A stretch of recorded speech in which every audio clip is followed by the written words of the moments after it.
Okay, so here's the MX2 EPP from Hobbyking. Overall build was pretty easy.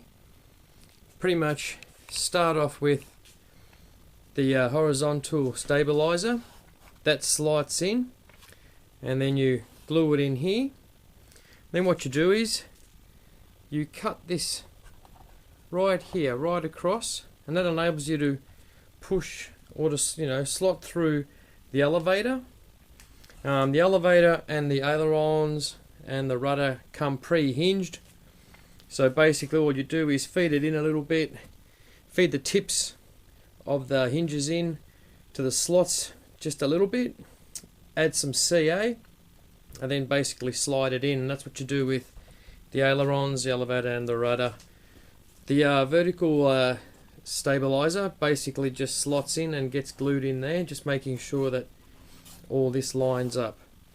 Other than that, you got your two servos, your elevator and rudder servos. Basically both need servo extensions, because the original probably finishes about here somewhere, so that you can continue on in. And that's pretty much it for the build. It all comes together pretty good. And if I turn it over, let's have a look at the underside of it. And I've got my 9-gram servos and this new control rod system that I've never used before. Basically 2 control rods, and then you join them together. But you got to make sure that you set it up spot on before you do it. Now here's something that you don't do, and whatever you do, don't be a dumbass like myself. Basically with these control rods you get heat shrink. This is not heat shrink, this is some plastic tubing, antenna tubing, but you get heat shrink. And what I did was I put the heat shrink on, and then I got the heat gun out, and this is what happened. Had a brain fart. Really just don't know what I was thinking. Had the heat gun going on the heat shrink, and it just, well, it melted the foam a little bit. Not too bad, no real structural damage, just aesthetic damage, and a hit to the pride there. It's pretty embarrassing, but anyway, I thought I'd point that out. Don't be an idiot like me and use the heat gun. Use your soldering iron or do something else. But yeah, all in all, pretty simple build. The colours are really good. I took it for my Maiden, and the underside is really easy to see for orientation, and it's actually a lot bigger than I anticipated. But yeah, for 55 bucks, it's a pretty good plane. So now that I've sort of gone over the basic build of it, I'm going to get stuck into the motor and the electronics and everything under the hood. Okay, the motor and the ESC, and I got on the forums, RC Group's forums, and had a look at what people were using, the specs and what have you, and pretty much came to the conclusion that you don't really need a massively oversized motor. The motor I've got in here is a Park 480. It's actually the recommended motor on the Hobbyking website. It's rated at, what is it, 1020 kilovolts, so around 1000 kilovolts, and that's what you want to aim for, because you want a torquey motor. You don't really want don't really need high speed. You want it to be nice and strong, so that it can punch out or hold a hover. And this motor is basically rated at 22 amps maximum, so up to about 22 amps the motor will be fine. Any more than that, a continued current higher than that will probably burn out your motor. And since this is 22 amps max, I've got a Hobbyking 30 amp ESC. So basically, when the motor's maxed out, you're only using 2/3 of the output that the ESC can produce. So it's never going to run really hot. So got about 10 amps of sort of headspace there.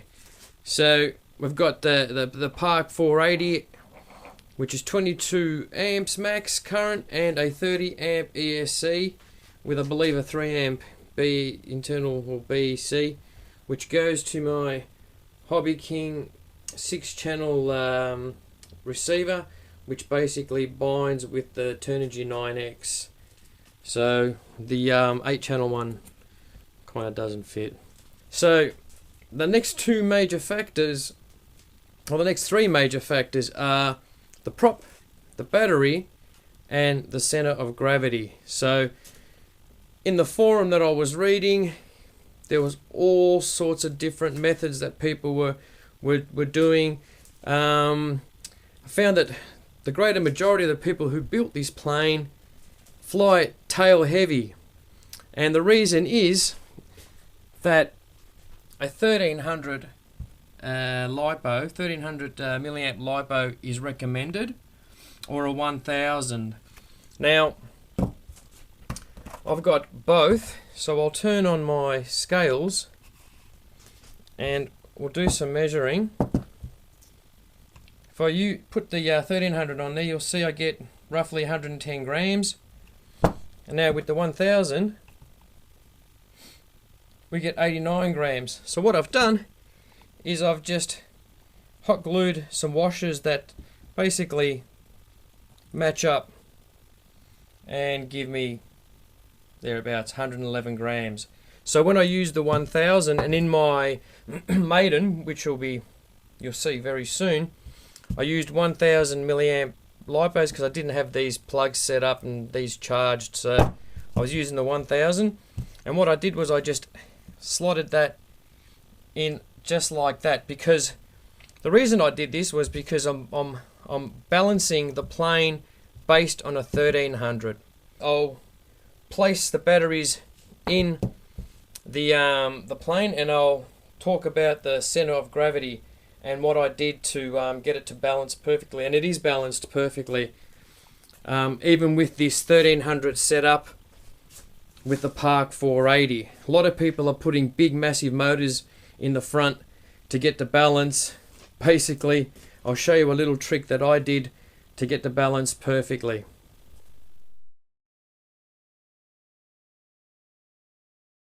Okay, as you can see, I've got the 1000 milliamp LiPo in here, and just in front of it I've slotted in my washers. Now this 1000 milliamp battery is pretty much exactly the same weight as the 1300, so I'll be swapping between the two. So that's how it sits in. The battery sits in lying down flat, and it's a super snug, perfect fit. I've actually got an extra little bit of Velcro. Oh, not on this battery. On this one here, I've got some Velcro, just a little bit of Velcro to just make sure that extra little bit. With this particular setup, or the 1300 setup, it is slightly tail heavy. So with the recommended setup of a Park 480, 1000 or 1300 milliamp LiPo, 30 amp ESC, and your receiver, it is slightly tail heavy. Now what I did to get around that was something very simple but very effective. So the battery stays as it is in the middle, and this particular weight only relates to this battery. It's an extension of the battery, so it's got nothing to do with the CG. What I did do, however, was, if I can try and show you this, in the actual canopy itself, what I've done is I've glued in just a couple of dabs of hot glue, 2 nuts, and basically all I did was I put the canopy on, had the prop on, and I placed the two nuts just here while I was checking the CG until I got it spot on, and then basically just glued them in. So there we have it, the two nuts. So basically, no matter whether or not I have got the 1300 or the 1000, as soon as I put the canopy on, it balances out perfectly. So that's what I did with the electronics. Now, as far as the propeller is concerned, there's a lot of debate about which propeller to use, what kind of propeller. Well, for this type of plane, a 3D plane, you're more than likely going to want a slow fly prop, which is a quite wide propeller, generally used for slower flying planes like a 3D plane. Still got a fair bit of speed, but nice and wide to basically grab into the air so that you can do your hovers and all that kind of stuff. This particular propeller is a 1147. Initially I was going to use a 10x4 or something like that, and when I did a static current test or power test, basically the 10x4 drew about 13 or 14 amps, so I put the 1147 on and it drew about 19 amps, which was perfect as this is a maximum 22 amp motor. So the 11x4 was perfect. You could possibly go up to a 12, but I'm not sure if it's really necessary. So I've got the slow fly 11.4 prop, Park 480 motor, 1000 or 1300 milliamp LiPo, 30 amp ESC, and with those extra couple of nuts in the front of the canopy, it balances out perfectly. So I took it for a Maiden and it went really well. As you'll see, I'm flying quite slow, but there were some very close calls. Not sure what happens. I guess I've experienced a little bit in my sim, and that is when it does a nosedive and you give elevator, nothing happens until you pretty much let go of everything and get really close to the ground, and then basically it kicks in and levels out. So I had 3 close calls, well, 2 close calls, and the first initial one basically came straight down. I thought I was going to go nose in at about a meter before the ground. It leveled out and I landed it and nearly had a heart attack. So after about 30 seconds of flying, I nearly smashed and crashed this thing. So you got to really be careful doing nose dives. For some reason, I don't know if this plane really likes to fly very fast. Also had a couple of times it felt like, I don't know, the ailerons locked in a certain position, but then again that just might be the fact that I might have been going slow and it was stalling. But all in all, it was okay to fly. It was good. I'm looking forward to trying the 1300, which has got a much higher C rating. Who knows if that helps. And was able to do knife edges and hover relatively easily. So stay tuned for the footage, and I hope you liked it. I'll see you next time.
Oh shit.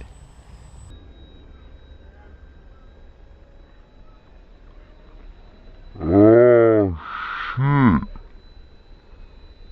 Damn. What a recovery.